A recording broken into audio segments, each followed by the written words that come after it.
Mesures restrictives, confinement, en plus du phénomène stop and go, notre vie a connu un grand chamboulement dû à l'épidémie justement, une forte pression qui a eu raison dans notre résilience chez certaines personnes déjà les plus vulnérables d'entre nous. Les séquelles sont plus pénétrantes, angoisse, anxiété, voire dépression. Tout cela a boosté les consultations en ligne. Une plateforme professionnelle a vu le jour, elle est baptisée Allo Mon Psy. Hamza Sayeh, Abderrahim Filoul et Oumaima Rabli. J'avais peur d'être infectée, j'avais peur d'ouvrir les fenêtres, j'avais peur de sortir au balcon, respirer de l'air frais. Tu bouges des salons à la cuisine, tu commences même à écouter des voix en quelque sorte, quoi.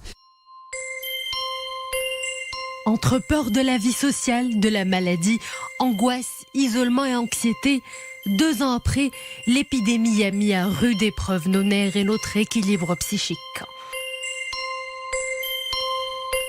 À part les effets économiques que tout le monde a senti émotionnellement, c'est-à-dire à niveau individuel, on a tous gardé des séquelles de ce confinement jusqu'à présent.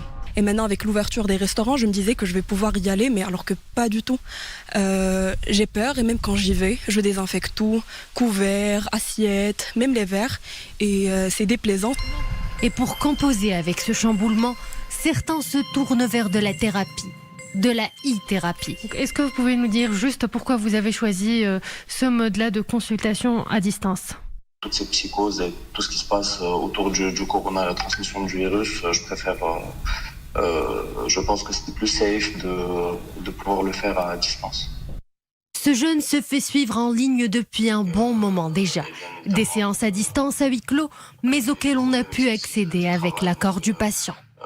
J'ai ressenti une petite pression psychologique, donc j'ai eu ce besoin de devoir échanger, de parler à un spécialiste.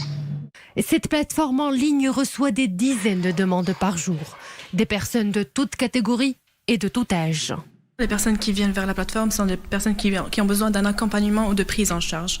C'est des personnes qui ont vécu une souffrance pendant cette pandémie avec toutes le changement et les difficultés qui sont venues avec.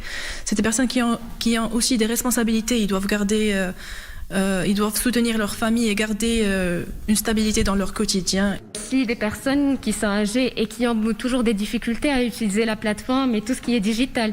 Donc, quand une personne de telle nous contacte, c'est moi qui prends en charge pour l'accompagner. Voilà, vous faites entrer votre nom. Bien si elle a des questions, est-ce que la consultation elle va se passer avec qui et comment ça se passe? Est-ce qu'il y a quelqu'un d'autre qui va nous entendre?